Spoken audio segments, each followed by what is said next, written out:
1996 Tony Award winner for Best New Musical Rent, is still one of Broadway's most popular shows. With book, lyrics, and music by the late Jonathan Larson, Rent is a story of a group of young people in search of personal nativity and extended family in a harsh altar life of absolute reality. Its resolution is personally fulfilling and a true beacon of hope for civilization. I didn't know Jonathan. You know, I know this piece, and I've seen videos of him doing this one-man show that he had done.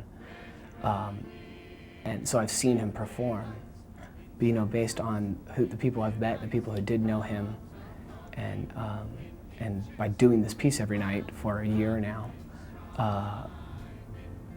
I know that there was something in him that was just moving, continually driving for something that was bigger than himself.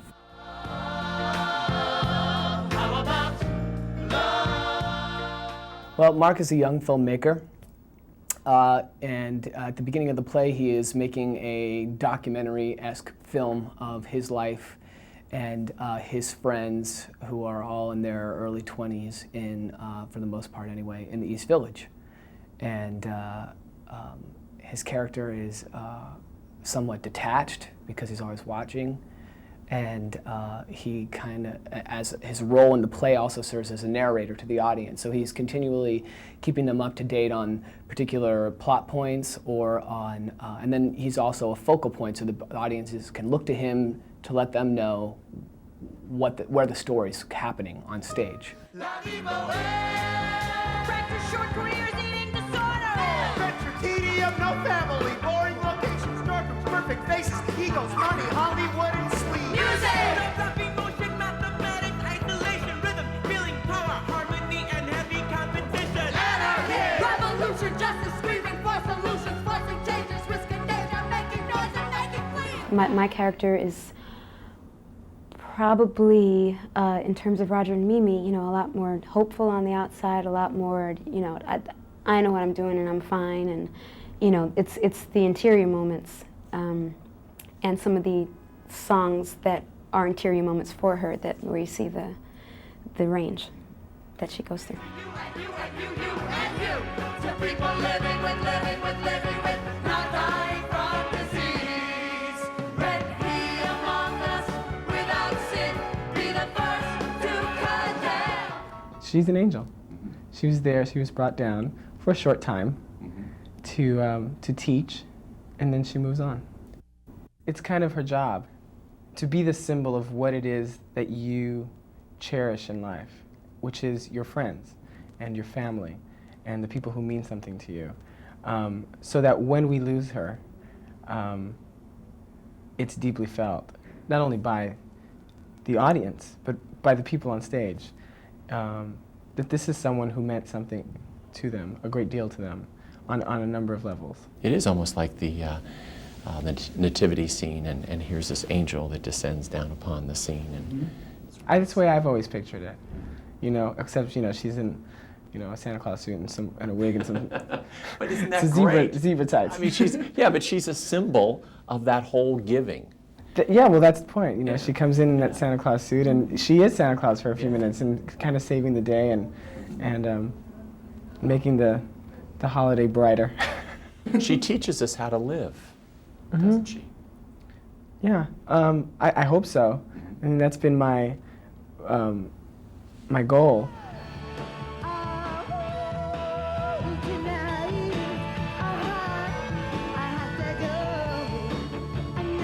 Isn't it interesting that we all fear death so much? Yeah. But having gotten a glimpse of it through your character and seeing this beautiful light, we're still fearful, aren't we? Yeah, and actually, I'm kind of touched that you say that you see a beautiful light through the character, because I am probably one of the people that are most afraid of death. My grandmother passed away about 9 months ago. That's okay. But the reason why I say that is because, you know, it's made me really think about death. You would think that I've been thinking about it since I've been in this play, with it talking about it every night. But the message in this play is so positive that you don't really think about death. You think about today.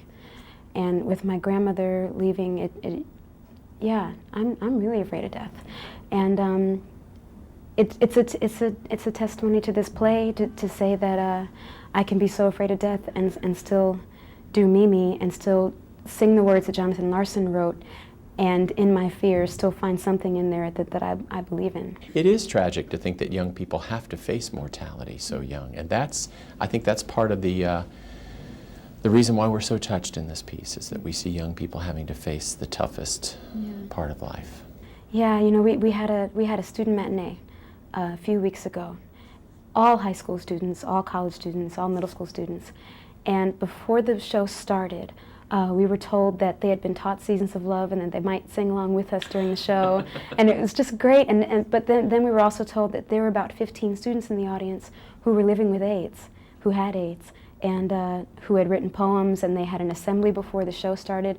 And it just really, really, I think, affected a lot of us. Before we went on stage, it really brought it home, really made it real, to think that I'm playing a 19-year-old character and there's a 17-year-old out there who has to think about, is there going to be a cure? Am I going to die in a year, in a week? It was incredible, and that was the best show, I think, I've had in a year and a half, and most of the cast. Mark, the character I play in the show, I think he gets his epiphany real late. You know, it's not until the second act. It begins when Angel dies. Angel is the drag queen that's kind of shown us a new way to look at life in a more loving way. You know, showed us love, I guess, is a way to say it. And when he passes, it starts something in Mark where he kind of has to do a reality check about where he's at in the world, and realizes that his biggest fear is that he's going to be alone, and he doesn't want that, and he's starting to see his world crumble around him. And then we sing a song called What You Own later in the second act, after he and his best friend Roger have had a falling out. And that whole song is about trying to find your identity at the end of the millennium. And so he realizes that he's not alone in that quest to find out who you are, and that's an important thing, I think, for everybody to discover. Footloose and Rent celebrate the ingenuity and resilience of American youth. Both impart messages of hope. We'll see you next time on National Arts on Broadway.